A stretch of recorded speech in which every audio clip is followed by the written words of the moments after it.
All the way from Tokyo, but happens to be in Hong Kong to join us for this chat as well. Keith, welcome to the program. Thank you. First of all, how's business? Do people come to you and say, hey, that brand spanking new building I was going to put up a couple, 3 years out, I don't know, pull back a little bit, take some of the gloss off and simplify it a little bit. Are you getting any of that sort of thing from your clientele? For sure, yes, we're getting a lot of that. We're getting a lot of stoppages on new construction projects, particularly in the Middle East, some in China as well. And what we are getting is an increase in infrastructure projects and regeneration projects. So we always find that in a downturn, the government pumps money into infrastructure, so we're getting more infrastructure projects in China, in the UK, in America, here in Hong Kong. Right.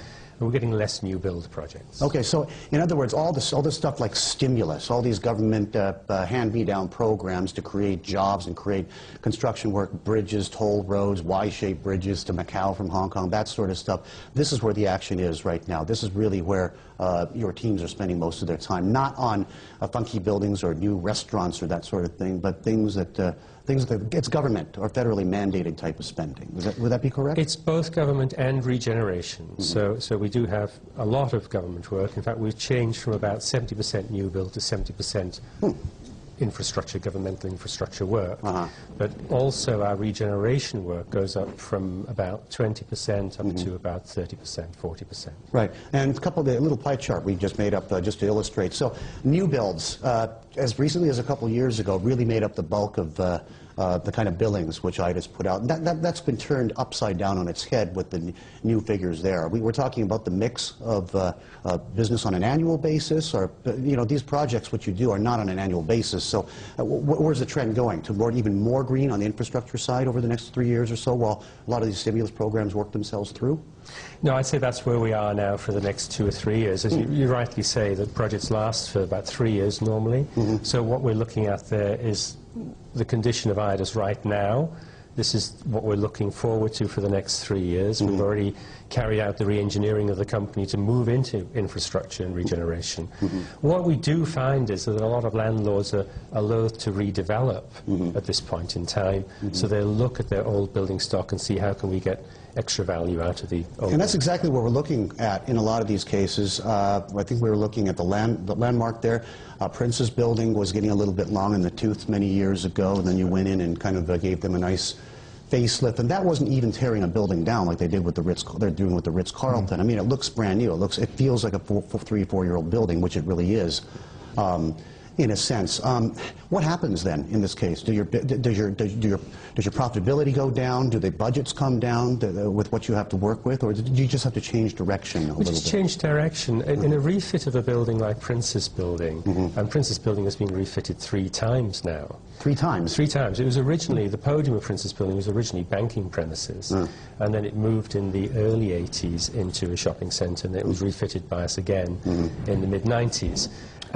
What happens there is you pump in less money, obviously, in the full-scale redevelopment, and the landlord can continue to collect rent because we don't decant the tenants. So we work around the existing tenants in the phased operation. From the architect's point of view, of course, it's a lot more work, so our fees tend to be rather higher.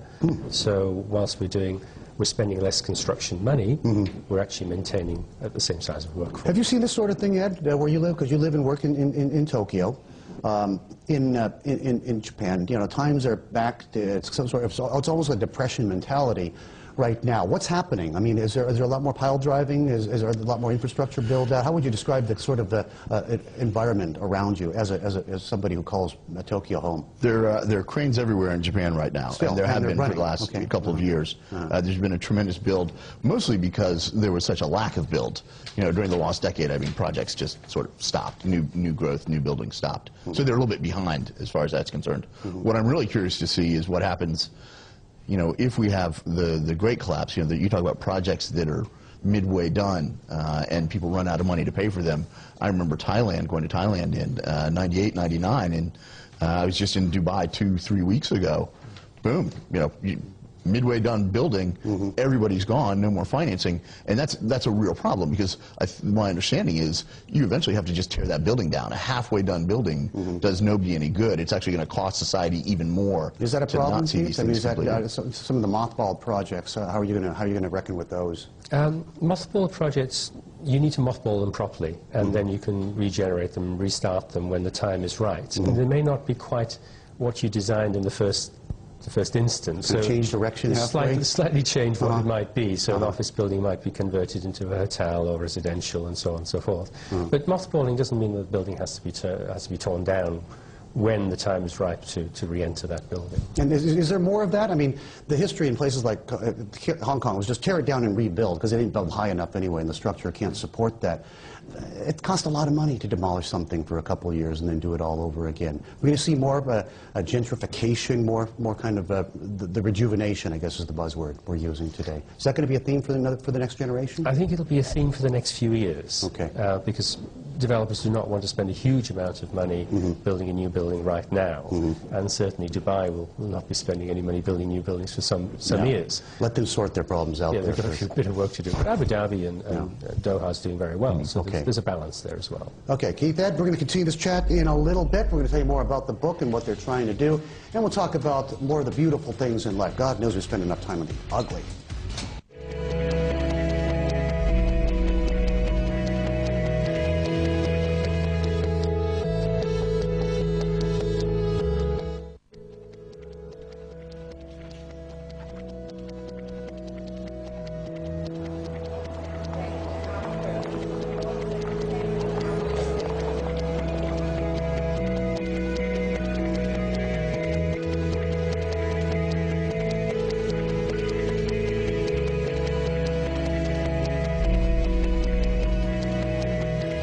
Bloomberg Television, the source.